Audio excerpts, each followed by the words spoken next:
You ever find yourself wide awake at 2 a.m, replaying that one embarrassing moment like your brain's got a personal vendetta against you? You toss and turn while your mind hosts a caffeine-powered courtroom drama prosecutor, judge and jury, all starring you. Turns out Epictetus, the Stoic legend from 100 AD, wrote about battling exactly this mental circus in Discourses 2.18. But here's the twist. Even though Epictetus preached self-control, his own words reveal him snapping at students. Yep, the ultimate Stoic couldn't always keep his cool. Stick with me, because you'll discover the bizarre Roman trick he used, not to silence thoughts, but to stop obeying every mental command, straight from Discourses 2.18. And the wildest part, it takes less than 60 seconds a Stoic hack so weird even Epictetus's reflection would raise an eyebrow. Now imagine you're in ancient Rome, squeezed inside a room so cramped even cockroaches have to back out welcome to Epictetus's world. Epictetus limps across the floor, arguing with his reflection in a bronze bowl. Calm, he tells himself. You are a philosopher. His reflection looks unimpressed. Also, your beard's uneven, your posture tragic, and your inner life's a tavern brawl. You know this inner critic all too well, right? That's the voice replaying your most embarrassing moments in relentless, high-def detail. Suddenly, Livia sweeps in, arms folded, clutching baby, who blinks like he's already skeptical of Stoic wisdom. Master, if thoughts are just impressions, why battle them like drunken sailors? Epictetus gestures at the bowl weight. What's his answer? I'm correcting an error. You're verbally abusing soupware. His sandal crunches loudly on the gritty floor, awkward tension rising fast. Wait, a pebble just crashed the courtroom. External, Epictetus shouts. He takes one step, winces, and glares downward. Really, Pebble? Must you attack my foot so boldly? Livia grins. Excellent. You've just created philosophy for shoes. Outside, Roman guards pound the door, time's running out fast. Sunset burns red over the city. In 93 CE, Emperor Domitian banished all philosophers, Epictetus included. Exile was now his sentence. His next stop, Nicopolis. But what happened there would shock every philosopher in Rome. A guard barks. Epictetus, the exile ship leaves at sunrise. Prepare yourself. Suddenly, the dock horn blares through the tense harbour air. Here's your deadline. One night to master a mind that's tormented him for decades. Epictetus straightens. Fine. Before dawn, I'll defeat every shameful thought, every angry urge, every complaint. Baby erupts on his cloak. Livia slides you a battered wax tablet, awkward, right? Etched across the top. What can you actually control? Start there, she grins slyly. Epictetus squints. Too simple. That's where you always fall. He shoves the tablet under his cup like it's a shield. I'll need it after conquering my mind. Outside, the horn grows faint, time slipping. Sunrise creeps in, and you sense it. His fiercest rival is boarding the same ship. Left alone, you watch Epictetus launch Rome's most doomed self-help hack, screaming silence at his own thoughts. Be quiet, he whispers. His brain fires back. Perfect! Now relive every dumb thing you've ever blurted. His bad leg pulses hard. Fact bomb. Epictetus's limp came from slavery's abuse. The discourses show he trained to accept pain, not pretend it vanished. He slaps his thigh. External. Instantly, he leans in. Pain! Your timing is trash. This is you yelling, stop overthinking, and your mind grins, awesome plan. Let's obsess about why we obsess, charts incoming. Livia reappears, baby in tow. So, how's your battle with yourself going? I've almost conquered my nervous system. Baby hiccups judging you hard. The Enchiridion slams down with, some things are up to us, and some are not. Yet Epictetus eyes his knee like it owes you rent. Outside, the harbour horn moans again. Midnight is crawling closer. The ship sails at sunrise, and you can sense the night shrinking by the minute. Epictetus launches Plan 2. Teach someone else, maybe embarrassment will whip your mind into shape. Cassius bursts in, too eager for a boy holding a scroll upside down. Master, I understand. Anger is irrational unless the other person's super wrong. Epictetus just stops. You sense trouble. Livia says, careful. That line is bait, she says. Cassius smirks.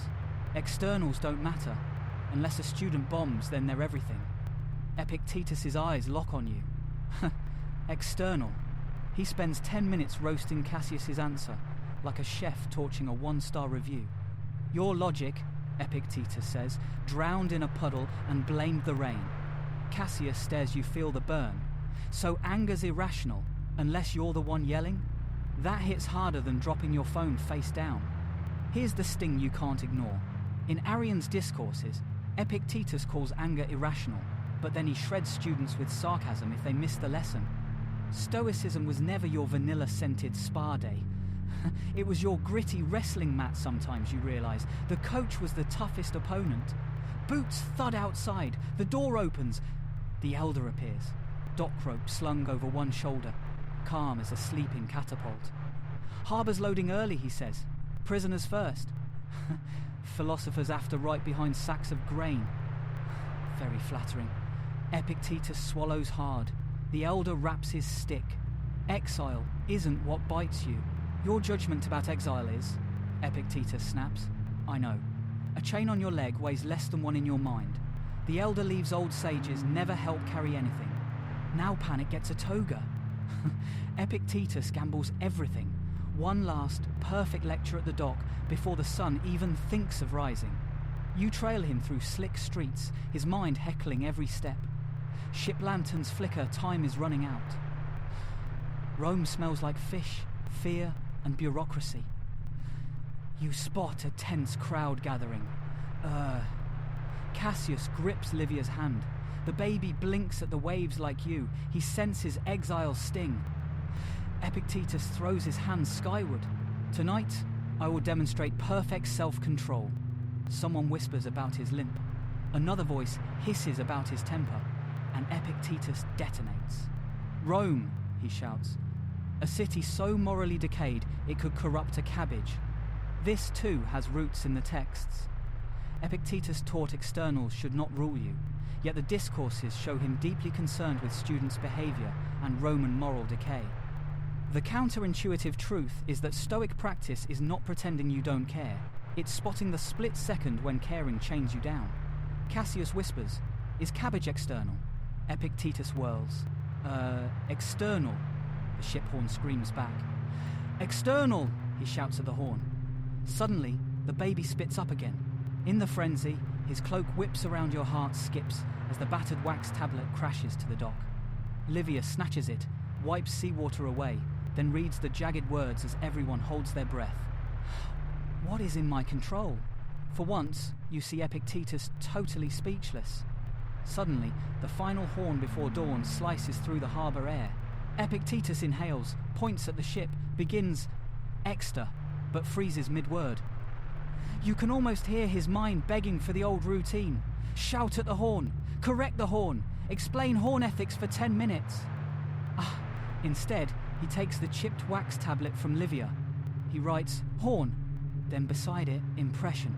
Then, I am ruined. Beside that, judgment. Livia's arms uncross, just a little. Cassius leans in like he's watching magic. The elder gives one slow nod. You see, baby blinks completely unfazed by wisdom before waffles. Epictetus writes faster now. Sharp pain shoots just an impression. This is ordeal weight, just judgment. Exile, impression. My life is over. Judgment, Cassius whispers. So the thought still appears? Epictetus nods. Livia leans in. And you don't fight it? He glances at you, then at the tablet. I question it. Suddenly, he says the line that outlives empires. It is not things themselves that disturb us, but our judgments about them. You feel the twist hit. His mind refuses silence. It turns into your sharpest tool. The shame, anger, pain, sarcasm, what most people miss. They never just vanish. He turns the attack into lesson material. Cassius, stunned, snatches a scrap of wax fast. Say that again. Epictetus squints. Don't twist my words into nonsense. Cassius smirks. So anger's irrational, unless I punctuate wrong? Even Epictetus nearly laughs. But here's what nobody told you. Epictetus never wrote his own books. You see, the discourses in Enchiridion exist only because Arrian, in 108 CE, secretly captured his words. Imagine this. The struggle Epictetus wished to bury became everyone's lesson plan. The mess became the method. But what most missed the note-taking student became history's save button. The horn blares again. Epictetus scribbles, "Horn just an impression, nothing more." But now, under your gaze, he hesitates. He lets the horn simply echo, untouched. Picture yourself following him into that cramped, shadowy room before the next big decision.